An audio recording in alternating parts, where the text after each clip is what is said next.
Hello, my name is Nathan Cordeiro, and my project is called the Lyrical Discombobulator.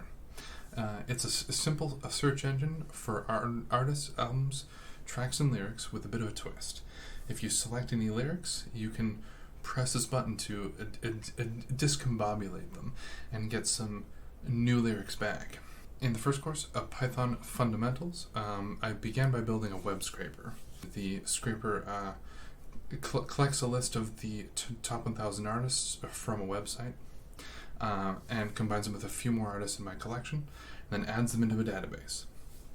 Next, the scraper grabs all those artists that haven't been parsed yet, and then goes to Wikipedia to find a page for each of the artists and brings back all of their albums and puts that in the database.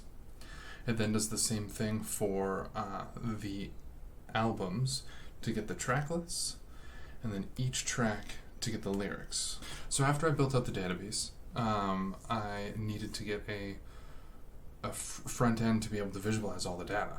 I relied on a tiny Python package called Itty Bitty, which allowed for a quick and easy web server, and I threw a simple jQuery page at it to serve all the data in not a really good responsive manner, but like a pseudo-responsive manner. During the second course, a SQL in Python, I made some major changes. First, I decided to transition the database from a SQLite to Postgres, but this also meant a full rewrite of my database handler. This was pretty difficult, as it required me rebuilding every function with SQL Alchemy's session handling, as well as the syntax had to change in a lot of places. So a lot of debugging and documentation reading was required to get everything back in place. Once the database handler was rebuilt, I transitioned the front end over to Flask. While I didn't use a lot of the Flask and SQL Alchemy magic, it still made things a lot easier on the front end and resolve a few of the nagging issues. After the transition to Flask, I Dockerized the whole thing. I was already using a Postgres instance in Docker, so I decided to build the image into Docker itself for the Flask app, and then get everything up and going. This did mean a fundamental change to the structure, because I needed to make kind of a Docker file and a Docker compose, and decide where I want all of my modules to live. And then I had to do some interesting environment variable handling to tell the program where the database actually lives. After it was Dockerized, I started creating unit testing. Through a lot of trials and tribulations, it actually took me a ton of time.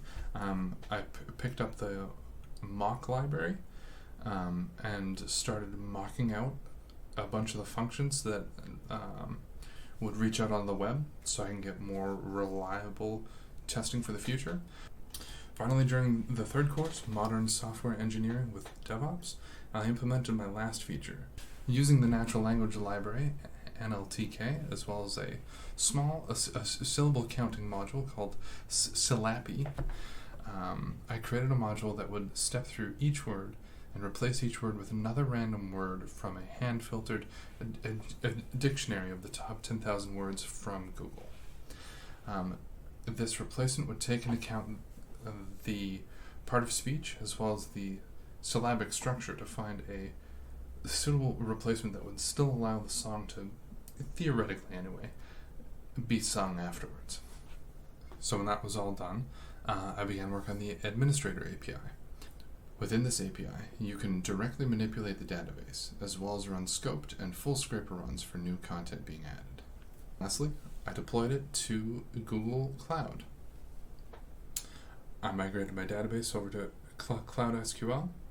I created a bunch of environment variables, including the password for the database using Google Secret Manager. I then deployed my Docker image to the Google Artifact repository, and then used Google Cloud Run to run the image. And that's it. Thank you very much, Nucamp. Looking forward to graduating and joining the workforce.